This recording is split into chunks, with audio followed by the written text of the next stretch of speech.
Hi, everyone. We are here today, me and Manuel, to talk about Neptune in Aries and the conjunction of Saturn and Neptune that will happen in Aries in 2025, and then it will become even more exact, even more precise in 2026. First, we thought about getting a little bit into the vibes of Neptune. Neptune is perhaps one of the most heavy to define, most hard to define planets. It's very, very, it represents actually illusion itself. It's very ephemeral, it's very abstract, it's very esoteric as a planet. And we are actually now on a precipice of a very something very important that is happening. And the thing that is happening is that Neptune is now leaving the sign of Pisces, which is the last sign of zodiac. And in 2025, more precisely on the 30th of March 2025, it will be entering into the sign of Aries. And whenever a planet enters into the sign of Aries, we can think about it as a new cycle that is starting. Neptune has this very, very long cycles because it's far away from Sun. So it takes Neptune around 165 years to make a whole circle. So you can think of the next year as a bit of a starting of a new cycle for Neptune. Before we get into what Neptune in Aries means, we can talk a little bit about how the last transit now of Neptune in Pisces, that is still ongoing, looked like. So this transit took place from 2011, and it will last up until 2025. And then Neptune will go back into Pisces for a couple of more months in 2025, and then leave Pisces for the next 165 years until it comes back. Yeah, Neptune in Pisces was a bit of a crazy ride, I would say. It took us to very, very different places collectively. I think it's definitely a closing of a cycle. Neptune in Pisces is closing the cycle and preparing, maybe like even being this womb space and hibernation space for something new that is coming. But before we get into something new, we have to digest the old. And in many ways, I think the cycle of Neptune in Pisces is actually closing things. Sometimes we can think about in the most unprecedented and craziest ways possible, but something is definitely getting done here, or maybe even undone, we could say. I also personally think, Neptune eliminated a lot of borders and kind of like brought a lot of crisis. It brought unprecedented levels of globalization in the last 13 or 14 years. It's kind of like everything got merged together. The world became one huge melting pot. The borders kind of were disappearing between countries. Of course, to more or less, right? Because we can talk also about, there is, of course, always the pull in the other direction, but for sure we had an unprecedented level of migration happening, never seen before in the world. Even crisis, refugee crisis happening in many places, people really becoming more and more mobile. At the same time, what was also happening was we had this increase in interest in spirituality, spiritual techniques. I think now you have like yoga studios on every corner, almost present everywhere, which was definitely not the case before.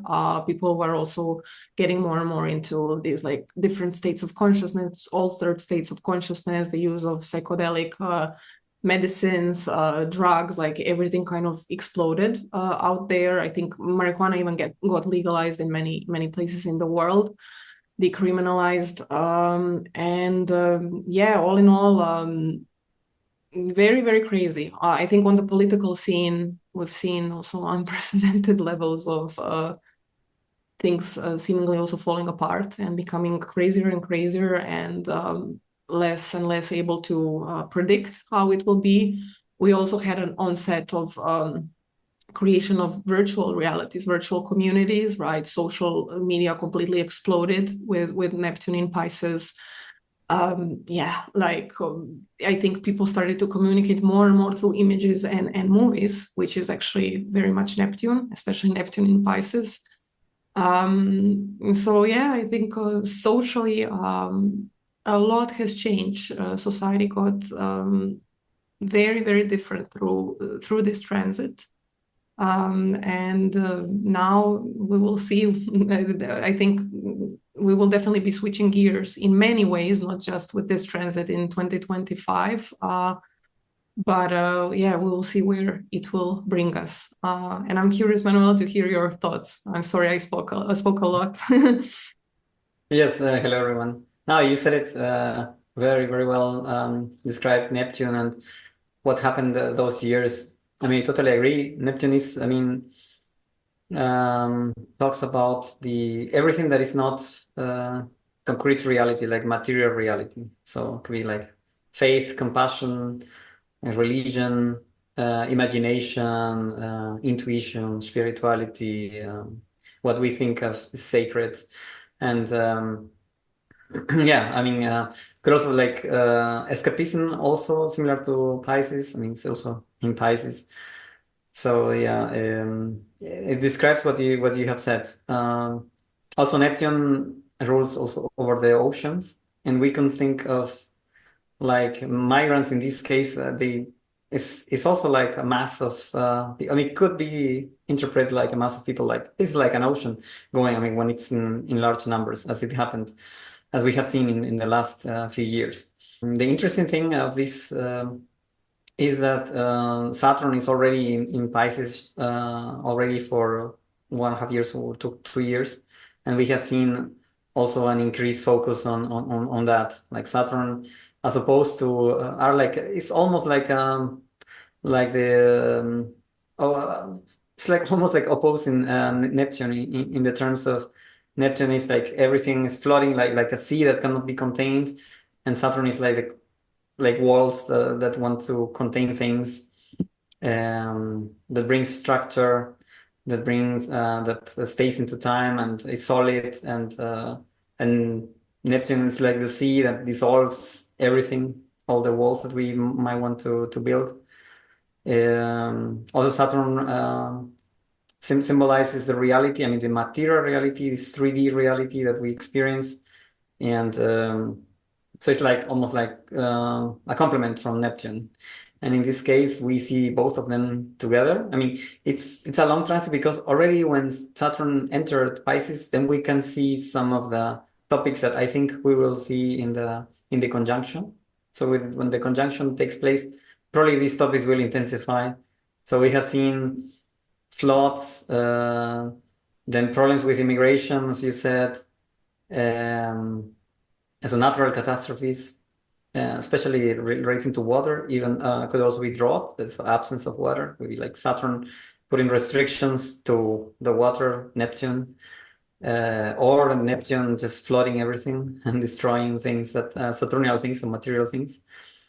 But we should also remember what means a conjunction. Conjunction is like it's a new beginning. Actually, it's like a cycle. Everything in the universe works in cycles. So the conjunction is the beginning, and then it will develop itself with the first square and the position, and then the final square, and then comes. Then it will be, let's say, comes to an end that cycle and begins another one. So we will see, I believe, especially because these two planets will be in Pisces, still in Pisces, then go to Aries for a brief time in next year. I think, just let me check the dates. Yeah, next year Neptune enters Pisces in March, and then Saturn will join Neptune in Aries in May, but they will not make an exact conjunction until until February 2026. So then Saturn and Neptune will go back to to Pisces, and stay there again for some months, since from September, October till January 2026. And then they will make the conjunction in the first degree, in the 0 degrees of Aries, which is also very symbolic because Aries is the beginning, is the first sign. So it's the beginning of a cycle. It's not only the meaning conjunction is the beginning of a cycle, but it's also in the first sign of the zodiac. So it will be a very, very significant new beginning. So it's and not only that, we have Pluto in Aquarius, also in the first degrees, first or second degree, giving a sextile, and then Uranus will also enter Gemini, making another sextile. So these planets will fit each other in this small grand trine. So the topics of Saturn, Neptune will be even more, I would say more significant. We have all these outer planets in changing signs, so symbolizing new beginnings. And so it will be like many new beginnings happening at the same time or feeding each other. I know how do you see it, Nina? Yeah, I think astrologers in general say that this is definitely something unprecedented that is happening and that we will witness with what you mentioned, the minor trine happening with the outer planets that will be in perfect alignment with each other in 2026. But this will already be felt in July 2025. So just so you know that July of the next year will be a very, very major month, and we'll probably see yeah, definitely something that we haven't seen before. And as always, it's very difficult to predict how it will come to pass. If we'll just focus on the Saturn and Neptune, like you said, Manuel, those two planets are now starting a new cycle. They're forming a new cycle. So we have like a new cycle of Neptune that is starting next year. We have a new cycle of Saturn and Neptune that is starting next year.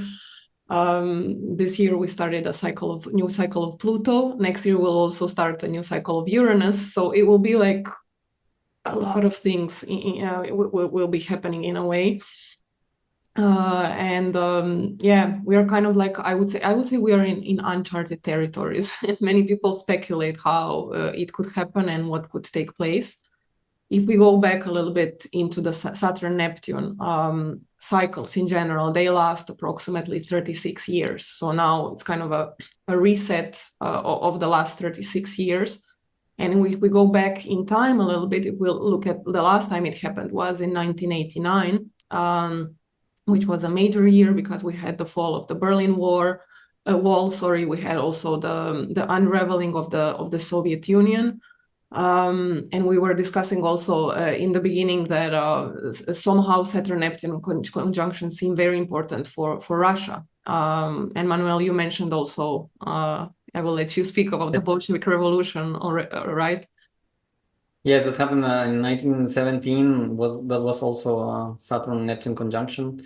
And then the next one was more or less when Stalin died, also symbolizing a change, I mean, a major event for the Soviet Russia, the Soviet Union. And also in China, also it's like, okay, in China, there was this Tiananmen revolts around 1989. So that also could also have an impact in China. And we can see it like, again, Neptune is like something where, I mean, symbolizes what happens when we lose our, let's say, our identity. We fuse together, we are one. Let's say this like the feeling of oneness. Like I am me and okay, Nina, you're a different person, but at the end we're all united in what we think is the like the oneness. Like we are all together, we're all one. Let's say together, you can sit together and that love unites us all, something like that.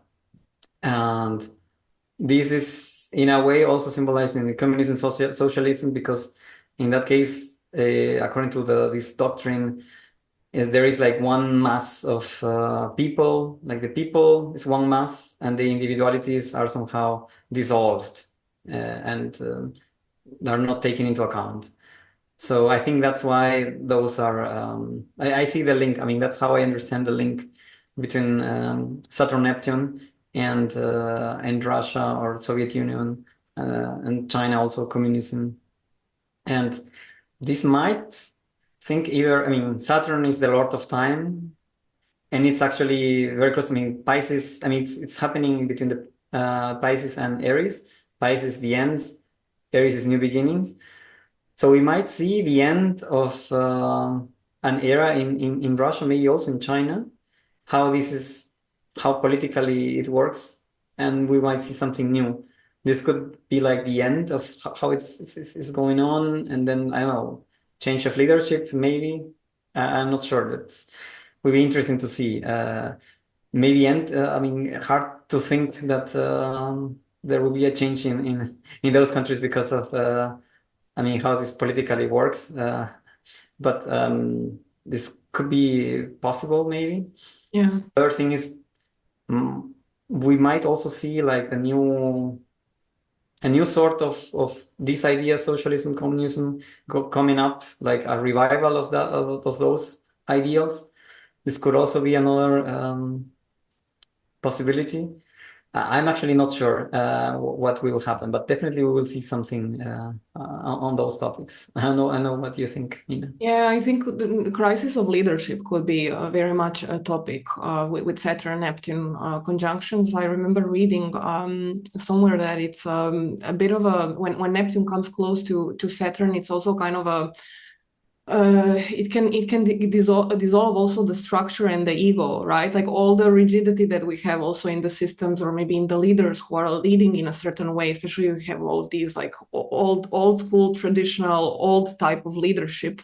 This could very much become dissolved with Neptune, or these leaders could kind of fall out of grace, or they could become very vulnerable, they could become sick, they could die, they could be murdered, so there are like all of these potentialities that are definitely there. And I think we'll see a lot there. It's very unpredictable again because Neptune works in very mysterious ways. And another thing that I wanted to maybe look into is how it reflects on reality.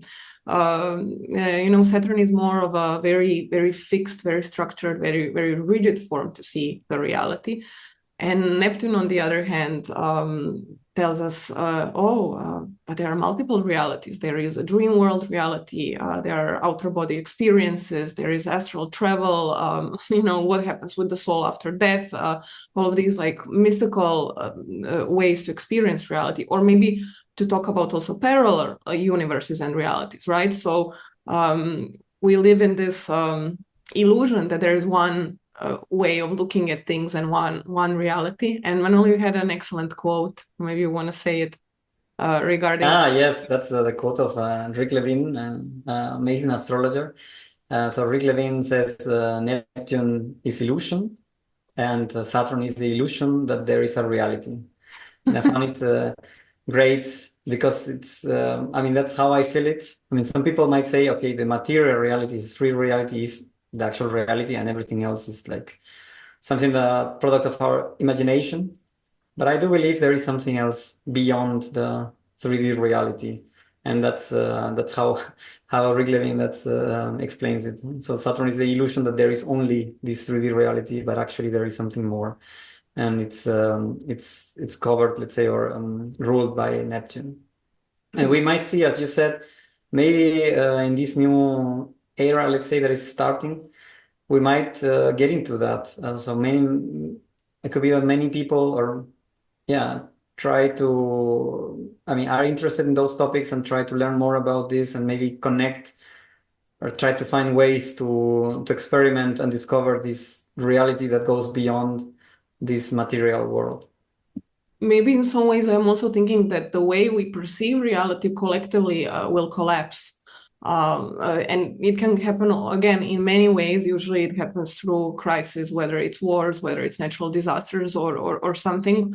Or it could also be like spontaneous awakenings, doesn't have to be only dark and gloomy scenarios, even though we have to say that Neptune and Saturn cycles are connected with a little bit of this like dark grunge type of energy and experience. So I do not suspect that it will be very easy, especially because we are also attached to the way that we perceive reality. So when our reality starts collapsing, it's never comfortable for any of us.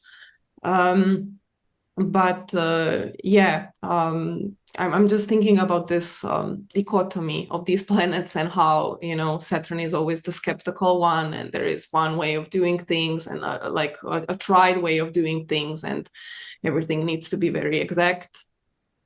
Yes, I also think so.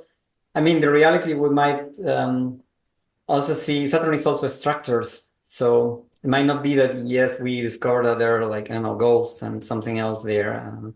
And we go to another reality like Alice in Wonderland. I mean, Saturn also rules structures, could be like the organisms that we have, the institutions that are there are also very Saturnal. And the thing of Saturn is that it builds things that last in time. But even for these Saturnal institutions, there is an end to that.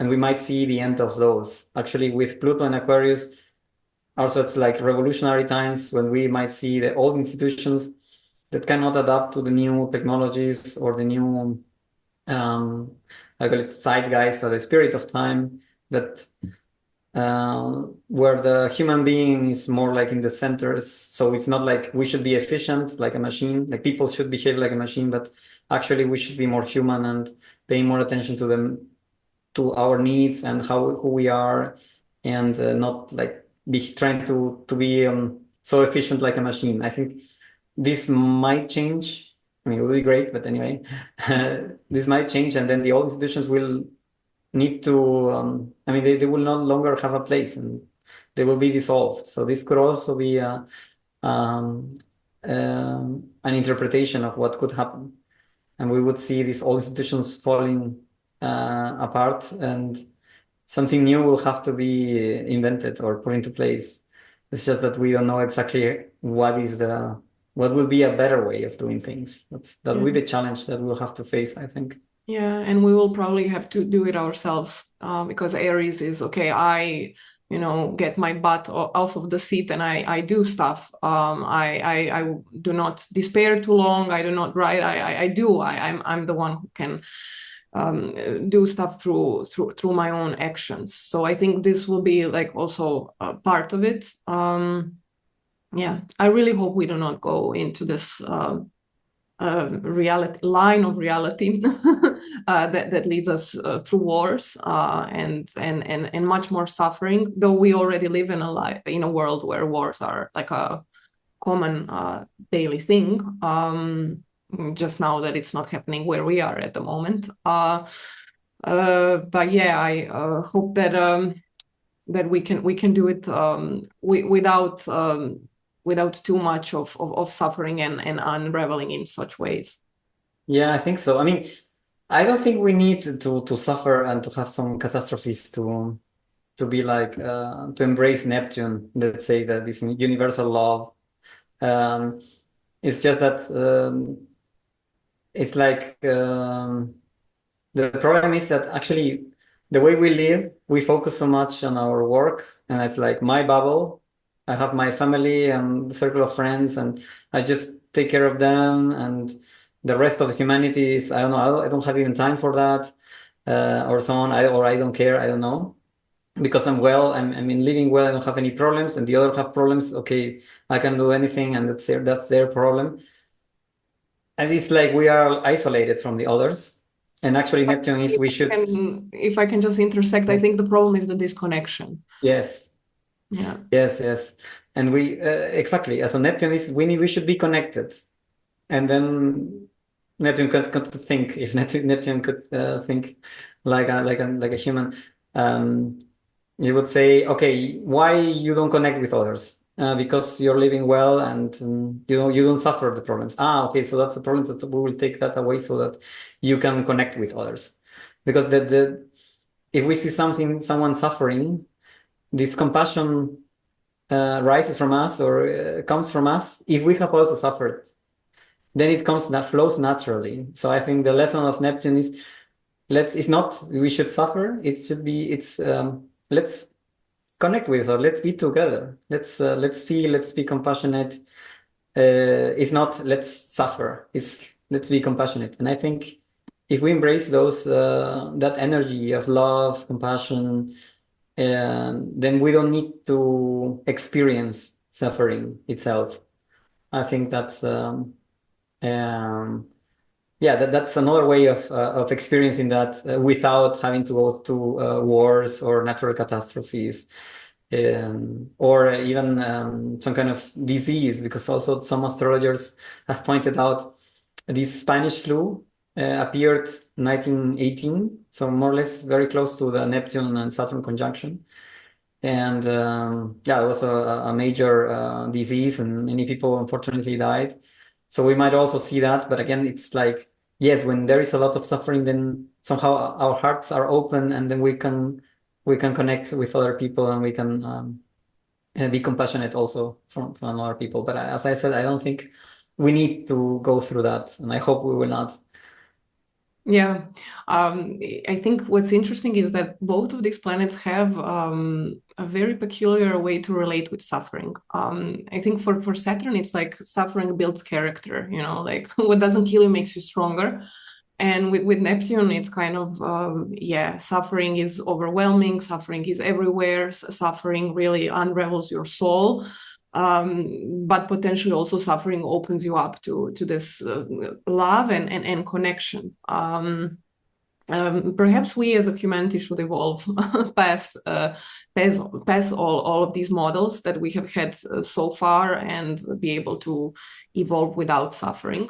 Maybe that's that's the next step. That would be a very nice change. Not because maybe we renounce suffering or we don't want to, because we don't want to go out of our comfort zones, but maybe we can go beyond without being pushed in that way, right? Because usually how it works is that we resist change, we resist the discomfort in life, and then we stay stuck for too long. I speak for myself personally, and many people I know. This is just the way that we are wired as humans to become very attached to what is known, to our security, to our safety.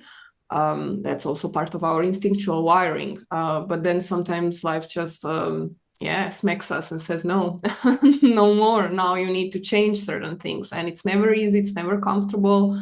I think most of you out there have experienced moments of crisis and dark nights of the soul.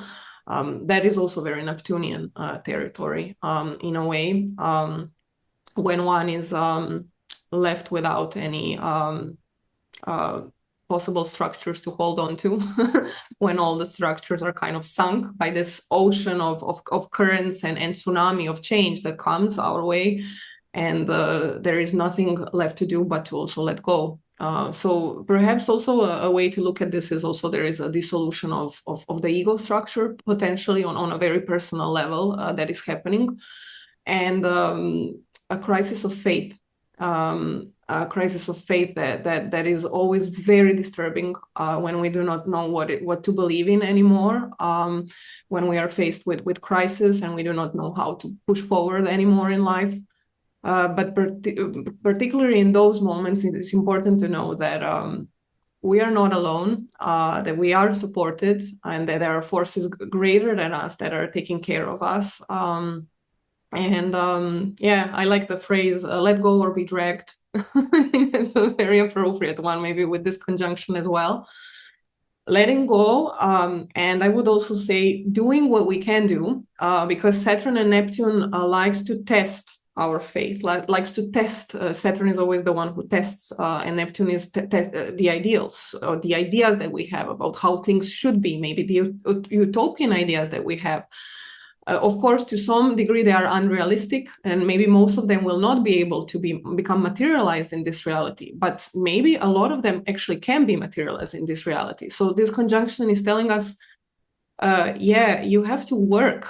You have to get your butt off the seat, and you have to work for the things that are important for you. Work for your values, work for your ideals, work for the world that you wish to create. And not just sit and imagine and escape into these wishful thoughts, right? Or, oh, I wish it could be like that, or I will take a substance that will take me somewhere. This is now, no, we have to become very responsible, very mature individuals, which is the lesson of Saturn. And also individuals that are aligned with our faith, belief, and the things that are also greater than us, that is Neptune. So yeah, these would be, I think, my closing thoughts actually. No, you said it beautiful. Actually, that's a very good point because we've talked about like the end of the dreams because Neptune is like a dream. Let's say I was dreaming of having like something like in my house with my family there, and we're all happy together and having, I don't know, many good things. And then for some reason, this dream can, that like a bubble, can just explode, and then I'm feeling like, oh no, very sad or very like confused, and what do I do now? I mean, it could be also that I have worked for that, and it's now gone for some reason. And but what you said is yes, that's like the, let's say, the let go of part, but then it comes the second part. We don't just let go of something and then we are empty-handed, left empty-handed. We have the responsibility, take the responsibility, Saturn, to create, to build a new reality, as to realize our dreams. So because that will be like Neptune. We can think of, yeah, I want to have that. What I had and I thought it was good is no longer there. And there is a reason for that because it's not the time for that. Then it might not have been so good as I thought. Let's say if I want to have to be like, I don't know, like the CEO of a company and have a lot of money and have, I don't know, lots of wealth, then I got laid off and now I don't have anything and I cannot find a job. Then maybe that idea, that dream that I had was not actually good for me, and that's why it was taken off. And now the idea is to have, okay, what is a, let's say, more truthful dream that is actually good for me, and then build it, create a new one. And as Nina said, I mean, as you said, Nina, I don't think, I mean, we are not alone. We are all in this, and that's actually what Neptune and Saturn will bring, I think. This separation between us will somehow no longer be there, and so we can go together and get together and create something better for all of us. Beautiful. I just have in my head that song from the Beatles, from John Lennon, Imagine. I think that's a very Neptunian one. Yes. And if there was a pamphlet for Neptune, it would probably be Dream Bigger. And on the other hand, if there was a pamphlet, like a flyer for Saturn, it will be Work Harder. So maybe we can end on that note. How can we merge the two? And it's so important to do that, because then we can really use this force in a stronger way, in a constructive way. And how, Manuel, you have said it so well, like let's build stuff together. Yes. So yeah, we will end on this. And please leave us a reply, your reflections, if whatever we said stirred your thoughts in any direction. We're always curious to hear from you. And thank you so much for listening. Bye bye. Thank you. Bye.